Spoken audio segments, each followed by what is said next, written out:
शाहरुख खान की मूल पहचान एक एक्टर की है। एक्टिंग, सिनेमा, फिल्में, ये सब कहानी कहने का माध्यम है। लेखक युवल नोहार हरारी अपनी अति फेमस किताब सेपियंस में बताते हैं कि बाकी प्रजातियों के मुकाबले होमो सेपियंस के विकास का एक मुख्य कारण ये था कि वो कहानी कह सकता था। ये कहानी ही थी जिन्होंने हमें इस अनजान दुनिया में एक जगह दी, एक रोल दिया। कहानी में हमारा कुछ रोल है, उसी से हम अपनी जिंदगी को अर्थ दे पाते हैं। इन्हीं कहानियों ने धर्म बनाए, देश बनाए और हमें एक साथ जोड़े रखा। नमस्कार, मैं हूं सोनाली ठाकुर। फिल्मों और टीवी सीरियल्स के निर्माता लेक टंडन एक शाम अपने घर के बरामदे में बैठे थे। ये साल 1987 की बात है। टंडन एक नया सीरियल बना रहे थे। इसी चक्कर में उस रोज उनकी अभिनेत्री दिव्या सेठ से मीटिंग फिक्स थी। कुछ देर बाद दिव्या सेठ की गाड़ी आकर टंडन के घर के आगे रुकी। टंडन ने दिव्या को घर के अंदर बुलाया, जबकि उनका ड्राइवर बाहर ही रुक गया। दोनों में रोल को लेकर बात शुरू हुई कि टंडन ने दिव्या से कहा कि वो अपने ड्राइवर को अंदर बुलाएं। छरहरा सा एक लड़का उम्र 20 से 22 के बीच होगी। टंडन ने उसे एक नज़र घूर कर देखा और फिर अचानक बोले।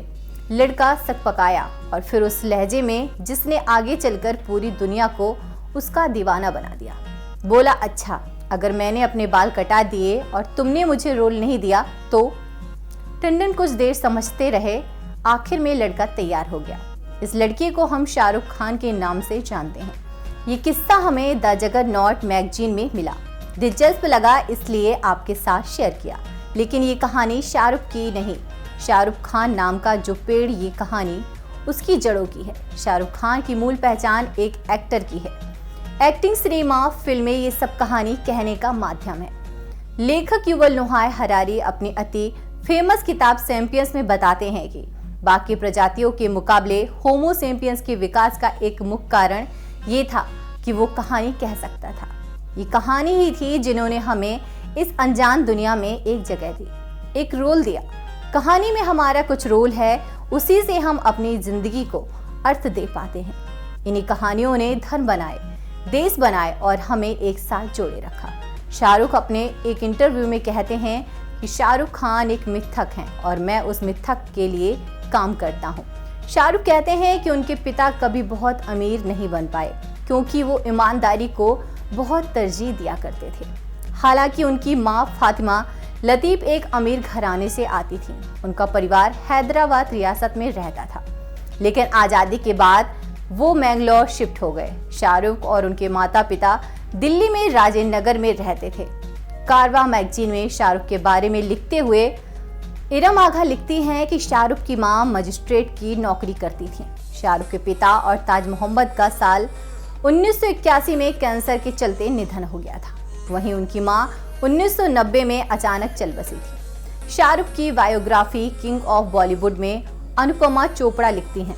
शाहरुख एक जगह बताते हैं कि गुस्से में एक रोज वो अपने माता पिता की मजार में गए और वहीं फैसला किया कि वो दिल्ली से मुंबई जाकर फिल्मों में काम करेंगे। आगे जो हुआ जैसा हम जानते हैं, इतिहास है। अंत में आपको शाहरुख के पिता से जुड़ा एक और किस्सा सुनाते हुए चलते हैं। कई साल पहले कौन बनेगा करोड़पति में अमिताभ बच्चन से बात करते हुए शाहरुख ने कहा था कि वो कभी कश्मीर नहीं गए, जबकि उनकी दादी कश्मीर से थी।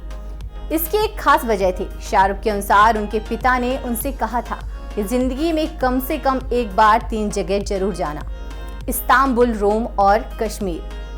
वक्कौल शाहरुख उनके पिता ने कहा कि बाकी 2 जगह मेरे बिना भी देख लेना, लेकिन कश्मीर मेरे बिना मत देखना। मीर ताज मोहम्मद को कश्मीर जाने का मौका कभी मिला ही नहीं। इससे पहले ही वो चल बसे। इसी कारण कई बार मौका मिलने के बाद भी शाहरुख एक लंबे समय तक कश्मीर नहीं गए। आखिरकार 2011 में शाहरुख कश्मीर गए। उनके अनुसार यश चोपड़ा उनके पिता जैसे थे, इसलिए जब उन्होंने फिल्म जब तक है जान की शूटिंग के लिए कश्मीर चलने की गुजारिश की, शाहरुख इनकार नहीं कर पाए।